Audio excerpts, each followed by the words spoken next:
السلام علیکم ناظرین، آپ کو صلاح الدین ڈرامہ سیزن 2 کی قسط نمبر 60 میں خوش آمدید۔ اس قسط کے آغاز میں وزیر صلاح الدین شمسہ خاتون سے کہتے ہیں کہ تیاریاں کیسے جا رہی ہیں، کیا تمہیں محل کی عادت ہو گئی ہے؟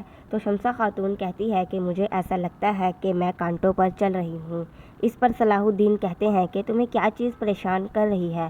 شمسہ خاتون کہتی ہے گلزہرہ کے قاتل کے ساتھ ایک ہی چھت کے نیچے رات گزارنا مجھے تکلیف دیتا ہے۔ اور دوسری طرف ماریا بادشاہ امارلک کو کہتی ہے کہ کماندار سنگیا روز کی طرف سے آنے والی خبر بہت اہم ہے۔ انہوں نے درمیاک میں چھوٹی سی مزاحمت کے علاوہ کوئی پریشانی نہیں دیکھی ہوگی۔ وہ جلد ہی قاہرہ پر پہنچ جائیں گے۔ قدس کی فوج بھی کل روانہ ہو جائے گی اور وہ بازنطینی فوج میں شامل ہو جائے گی اور ہم حرکت کرنے کو تیار ہیں۔ جناب، بادشاہ امارلک کہتا ہے کہ فوج حرکت کرنے کو تیار ہے۔ ماریا کہتی ہے یہ قدس کے بادشاہ اور آپ کے لیے ایک موقع ہے۔ اگر آپ قاہرہ پر قبضہ کریں گے تو ایک تاریخ رقم کر دی جائے گی۔ بادشاہ امارلک کہتا ہے کہ در حقیقت میں ایک باپ ہوں جو اپنے بیٹے کی بیماری کا علاج تلاش کر رہا ہوں۔ ماریا کہتی ہے ہم سب بالبیڈن کے لیے پریشان ہیں، تاہم بادشاہ ہونے کے ناطے مشکل ترین وقت میں بھی مضبوط ہونا پڑے گا۔ بادشاہ امارلک خدا شہزادے کے لیے موجود ہے۔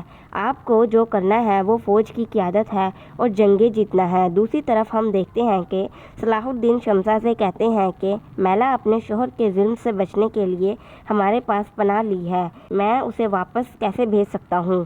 شمسہ کہتی ہے وہ ایک خطرناک عورت ہے اور صلاح الدین اس کا فرار اسے بے قصور نہیں بناتا۔ صلاح الدین کہتے ہیں وہ کھیل کھیلنے سے قاصر ہے۔ شمسہ کہتی ہے اس نے تمہیں اپنے جعلی عنصروں سے دھوکہ دیا ہے۔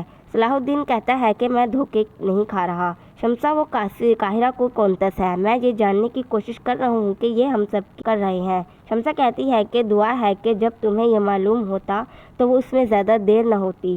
صلاح الدین کہتے ہیں شمسہ اپنے آپ کو اس بات سے پریشان نہ کرو اور اب جس بات کا خیال رکھنا ہے وہ قاہرہ کی سلامتی ہے، پھر ہمارے ایک خاندان ہوگا اور ہم خوشیوں کی طرف پلٹ جائیں گے۔ دوسری طرف ایک ہی چیز ہماری خوشی کو مکمل کرے گی اور وہ قدس میں ہے۔ قاہرہ کا منظر سامنے آتا ہے جس کے ایک جنگل سے سائرہ اپنے سپاہیوں کے ساتھ مل کر گھوڑا گاڑی پر پانی لے کر آ رہی ہوتی ہے۔ آگے سے بورو بھائی اپنے ساتھیوں کے ساتھ آ جاتے ہیں اور سائرہ کہتی ہے کہ کیا ہوا بورو صاحب، تم تجارتی قافلوں پر قبضہ کر کے قاہرہ کا دفاع کرو گے؟ بورو کہتا ہے کہیں تجارت کی بھیس میں دشمنوں کے ساتھ تعاون کرنے والوں کو روک کر امداد کروں گا۔ سائرہ کہتی ہے امداد، تمہیں کیا ایسا لگتا ہے؟ بورو کہتا ہے کہ تم کیا لے کر جا رہی ہو اور کس کے لیے؟ سائرہ کہتی ہے کہ تم اتنے متجسس ہو تو خود ہی دیکھ لو۔ بورو کے سپاہی سامان کو دیکھنے لگ جاتے ہیں۔ بورو کہتا ہے دعا ہے کہ اس میں پانی نہ ہو۔ سائرہ خاتون ادھر شیٹلیون ایک بیرن میں پانی نکالتا ہے اور کہتا ہے کہ خدا کا شکر ہے پانی مل گیا۔ آصف کہتا ہے کہ سائرہ خاتون نے سلام بھیجا ہے۔ شیٹلیون کہتا ہے کہ کیا یہاں پانی کے علاوہ اور کچھ بھی ہے؟ اور ادھر بورو بائرل چیک کرتا ہے اور سائرہ کہتی ہے یہ زیتون کا تیل ہے، معلوم ہوا کہ یہ فوج کے لیے مفید نہیں ہے۔ بورو کہتا ہے سائرہ تم غلط راستے پر ہو، تم جو کچھ بھی کر رہی ہو وہ نہ کرو۔ سائرہ کہتی ہے کہ جب میں نے تم سے یہ سب کہا تھا تو کیا تم مان گئے تھے؟ تو اب کیا تم مجھ سے امید رکھتے ہو کہ میں تمہاری بات مان لوں گی؟ بورو کہتا ہے تمہارے بابا نے اپنی موت کو خود دعوت دی تھی، تم جھوٹ کیوں بول رہی ہو؟ تمہیں نہیں معلوم وہ کیا ہے؟ سائرہ کہتی ہے کہ میں جانتی ہوں کہ گراشو گورو کہاں ہے۔ اور ادھر ہم دوسری جانب دیکھتے ہیں کہ ماریا بادشاہ کو کہتی ہے کہ بادشاہ اگر آپ مجھے اجازت دیں تو میں آپ کے ساتھ قاہرہ جانا چاہوں گی۔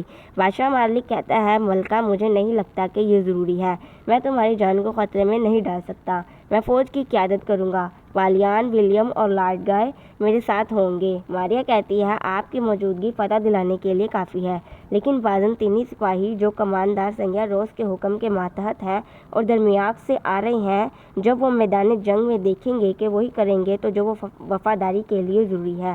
اتنے میں وہاں پر ولیم آ جاتا ہے اور کہتا ہے مہاراج فوج حملہ کرنے کے لیے تیار ہے۔ یہ کہہ کر وہ سارے وہاں سے چلے جاتے ہیں۔